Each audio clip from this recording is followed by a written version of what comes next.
Keributan Keraton Solo yang telah lama tidak terdengar kini kembali memanas hingga adanya aksi penodongan pistol.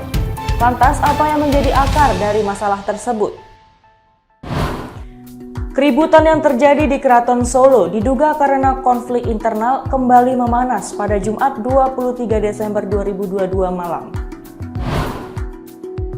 Diketahui sejumlah kerabat Keraton Solo terlibat bentrok sampai mengalami luka-luka setelah insiden tersebut terjadi. Melansir dari berbagai sumber, bentrok terjadi antara kubu Sasono Putro yang mengatasnamakan Sri Susuhunan Pakubuwono XIII dan Lembaga Dewan Adat atau kubu Gusti Moeng. Menurut Gusti Kanjeng Ratu Wandansari atau Gusti Moeng, pihak Sasono Putro membawa sebanyak 50 orang untuk mengusir Gusti Moeng sekeluarga. Peristiwa tersebut terjadi sekitar pukul 7 malam. Tragedi tersebut melibatkan puluhan orang yang memaksa mengunci kamandungan atau akses pintu masuk Keraton Solo. Akibat dari kejadian tersebut, terjadi bentrok hingga 4 orang harus dilarikan ke rumah sakit Kustati untuk mendapatkan perawatan. Menurut kuasa hukum KRA Christoforus Aditya Suryo Atmojonegoro, Agung Susilo, terdapat 4 orang dari pihak yang terluka. Peristiwa itu menambah panjang daftar konflik internal di Keraton Solo yang sudah terjadi selama 2 dekade. Lantas, bagaimana akar sebenarnya dalam permasalahan tersebut? Simak ulasannya berikut ini. Konflik di internal Keraton Solo bermula pada 12 Juni 2004 setelah Pakubuwono atau PB ke-12 meninggal dunia. Ketika mangkat, PB ke-13 tidak memiliki permaisuri, ia hanya memiliki sejumlah selir. Semasa hidupnya, ia juga tidak menunjuk salah satu anaknya untuk mewarisi tahta Kasunanan Solo selanjutnya. Inilah yang menjadi duduk perkara bermulanya konflik di Keraton Solo tersebut. Konflik antara anaknya yang berbeda ibu akhirnya tak dihindari, karena masing-masing kubu menyatakan diri sebagai pewaris sah dan menjadi raja. Putra tertua PB ke-12 dari selir ketiganya, yakni Sinuhun Hangabehi, mendeklarasikan dirinya sebagai raja pada 31 Agustus 2004. Ia bisa bertahta di dalam keraton karena mendapatkan dukungan utama dari sejumlah saudara satu ibunya, termasuk GKR Wandansari atau akrab disapa Gusti Moeng. Di kubu lain, putra PB ke-12 dari selir lainnya, Sinuhun Tejowulan menyatakan dirinya lah pewaris tahta yang sah. Sehingga pada 9 November 2004, Sinuhun Tejowulan menyatakan dirinya sebagai raja dengan dukungan dari sejumlah saudaranya yang menilai dirinya lebih mampu memimpin Kasunanan Solo. Bertahun-tahun Keraton Solo terbagi menjadi 2 kubu yang masing-masing mengklaim sebagai penerus PB ke-12 yang sah. Konflik internal di Keraton Solo tersebut sempat mereda pada tahun 2012. Sempat terjadi upaya perdamaian yang diinisiasi oleh Joko Widodo yang kala itu masih menjabat sebagai wali kota Solo dengan anggota DPR RI Moriati Sudibyo. Upaya untuk mendamaikan kedua kubu tersebut dilakukan di Jakarta. Hasilnya, kubu Hangabehi dan Tejowulan sepakat untuk berdamai dan menandatangani akta rekonsiliasi. Kedua kubu juga sepakat menyatakan Hangabehi tetap menjadi Raja Solo dengan gelar Pakubuwono ke-13 atau PB13. Sementara Tejowulan disepakati menjadi Mahapahit dengan gelar Kanjeng Gusti Pangeran Haryo Panembahan Agung. Namun tiba-tiba Gusti Moeng dan saudara-saudaranya menyatakan tidak menyepakati hasil rekonsiliasi tersebut. Mereka lalu mendirikan Lembaga Dewan Adat, lalu menyewa pendekar untuk menyandra PB13 dan Mahapatih.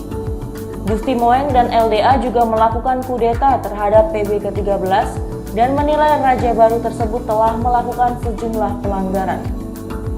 Selain itu, LDA juga melanggar PB ke-13 serta penduduknya menginjakkan kakinya di area Keraton Solo. LDA juga menutup dan mengunci sejumlah pintu masuk keraton. Atas tindakan itu, PB ke-13 Hangabehi yang telah bersatu dengan KGPH Panembahan Agung Tejowulan tak bisa bertahta di Keraton Solo. Konflik internal di Keraton Solo kembali memanas pada April 2017. Ketika itu Putri PB ke-13 GKR Timur Rumbai Kusuma Dewayani dan sejumlah abdi dalam lainnya terkurung di Kaputren. Melihat konflik internal Keraton Solo kembali memanas, Presiden Jokowi sempat mengutus anggota Dewan Pertimbangan Presiden Jenderal TNI Subagio Hadi Siswoyo untuk mendamaikan dua kubu yang bertikai. Namun upaya perdamaian itu gagal.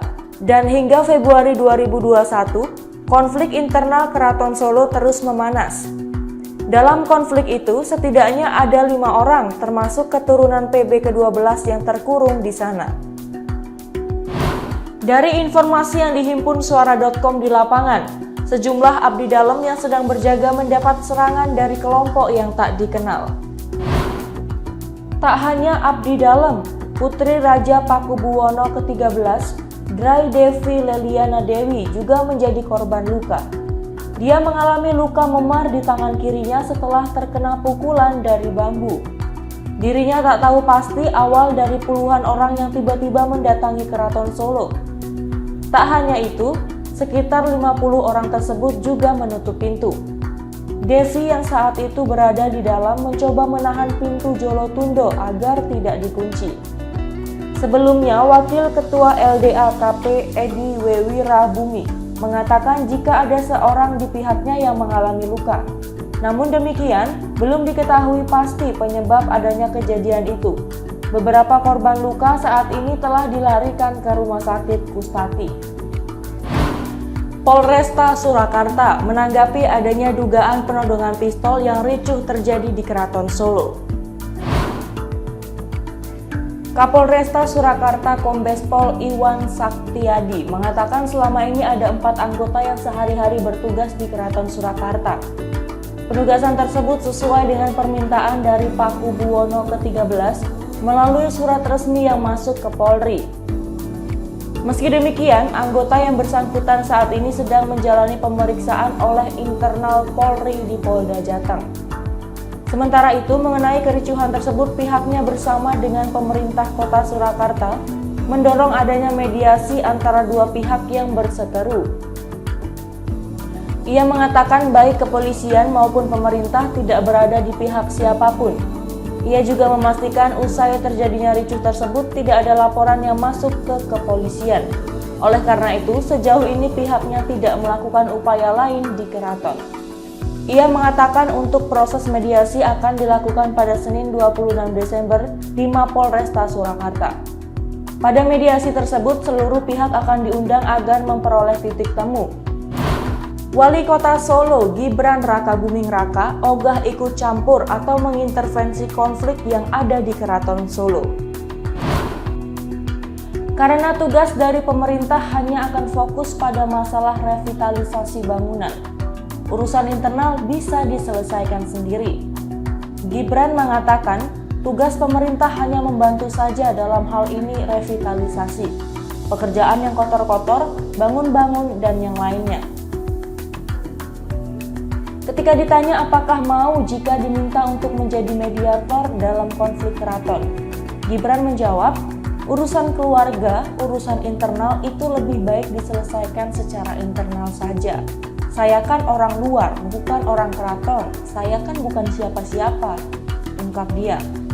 Monggo, saya yakin bisa diselesaikan secara internal ya, sambungnya. Putra sulung Presiden Jokowi ini menjelaskan, jika revitalisasi itu akan menyasar bangunan-bangunan yang rusak, baik di dalam atau di luar. Karena jika tidak segera ditangani, dikhawatirkan akan semakin parah kerusakannya. Gibran merasa yakin konflik keraton bisa diselesaikan sendiri oleh keluarga. Gubernur Jawa Tengah Ganjar Pranowo menanggapi konflik yang terjadi di Keraton Surakarta. Ganjar berharap konflik ini dapat terselesaikan dengan baik dan secara kekeluargaan. Pernyataan itu disampaikan Ganjar usai menyerahkan bantuan peralatan kedaruratan bencana untuk PMI Jawa Tengah di halaman kantor Pemprov Senin 26 Desember 2022. Ketika ditanya wartawan, Ganjar mengetahui konflik tersebut. Namun demikian, mantan anggota DPR RI itu berharap konflik Keraton Surakarta bisa diselesaikan dengan baik. Itulah rangkuman berita terkait kronologi konflik internal yang terjadi di Keraton Solo. Saksikan rangkuman berita lainnya di newsontrendingsuara.com.